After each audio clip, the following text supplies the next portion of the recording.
केसांच्या आणि डोळ्यांच्या आरोग्यासाठी अतिशय पौष्टिक अशा दोन प्रकारच्या आपण चटण्या बनवणार आहोत। एक आवळ्याची आणि कढीपत्त्याची। कढीपत्त्याची चटणी तुम्ही महिनाभर स्टोअर करून ठेवू शकता, आरामात राहते। आता आवळ्याचे दिवस आहेत तर छान बाजारात आवळे मिळतात।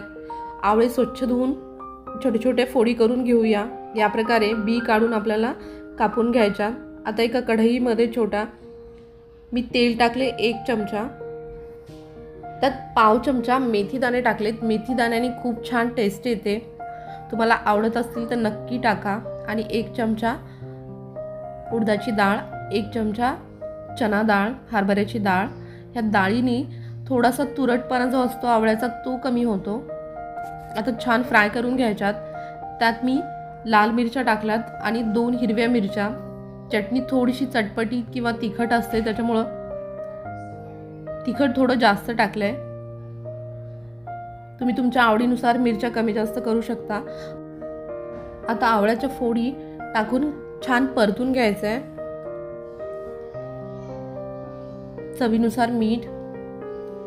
मिठाने लगेचच आवळे शिजतात, मऊ होतात। एक 2 ते 3 मिनिटं आपण झाकून ठेवूया। 2-3 मिनिटांनंतर परत काढून त्याच्यावरती आपण कढीपत्ता टाकणार आहोत। कढीपत्ता आपण नंतर टाकलाय कारण कढीपत्त्याची टेस्ट छान येते। आधी टाकला असेल तर तो शिजून जाईल पूर्ण। आता थोडीशी कोथिंबीर त्याच्या खालच्या दांड्या सगळं टाकून द्या, म्हणजे थोडंसं जाड पाट असतो कोथिंबीरीचा, तोही छान लागतो। याला असंच आपल्याला 2 ते 3 मिनिटं परत छान परतून घ्यायचंय, छान मऊ होईपर्यंत। हे पहा, आवळे छान शिजलेत। आता याला थंड करून मिक्सरला वाटून घ्यायचं आहे। आता मिक्सरमध्ये काढून वरतून थोडीशी कोथिंबीर आणि थोडासा गूळ, साधारण 1 चमचाभर। तुरट चव कमी होते। हे पहा, झटपट आणि टेस्टी आणि पौष्टिक चटणी तयार आहे। आता आपण कढीपत्त्याची चटणी तयार करून घेऊया। कढीपत्त्याच्या चटणीसाठी 1 चमचा तेल टाकलं आहे आणि त्याच्यामध्ये शेंगदाणे अर्धी वाटी। हे साहित्य तुम्ही तुमच्या आवडीनुसार कमी जास्त करू शकता। आता शेंगदाणे छान परतल्यानंतर मी इथं लाल मिरच्या घेतल्यात। हे 6 ते 7 लाल मिरच्या आहेत। तुम्हाला जर लाल मिरच्या घ्यायच्या नसतील तर लाल तिखट वापरा। जेवढे शेंगदाणे तेवढंच आपण डाळ घेतलंय आणि अर्धी वाटी सुकं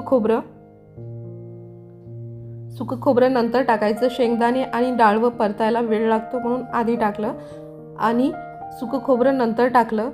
आता गॅस बंद करून त्यात तिळ टाकायचे, कारण तिळ पटकन भाजतात। आणि आता बाकीचं साहित्य गरम आहे, त्याच्यामुळे तिळासाठी गॅस बंद केला तरी चालेल। हे पहा, खरपूस छान भाजून झालंय। आता परत त्याच कढईमध्ये तेल टाकले। मी तेल साईडनी टाकले, म्हणजे छान कढीपत्ता गरम होईल साईडनेही आणि लवकर छान परतून होईल। कढीपत्ता स्वच्छ धुवून घेतलाय।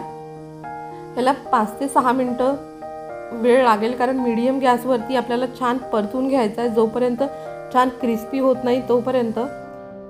हे पहा, या प्रकारे आपल्याला कढीपत्ता क्रिस्पी करून घ्यायचा आहे, म्हणजे चटणी भरपूर दिवस छान टिकते। आता एका मिक्सरच्या भांड्यामध्ये बाकीचे जे आपण भाजून घेतलेले कोरडे जिन्नस होते ते टाकून घेऊया। चवीनुसार मीठ, लसूण थोडा जास्त टाकला तरी चालेल, कारण मस्त चव येते। आमचूर पावडर किंवा चाट मसाला 1 चमचा आणि आता कढीपत्ता। हे पहा, मस्त अशी चटणी तयार आहे। तुम्हाला व्हिडिओ आवडल्यास लाईक, शेअर, सबस्क्राईब करायला विसरू नका। थँक्यू।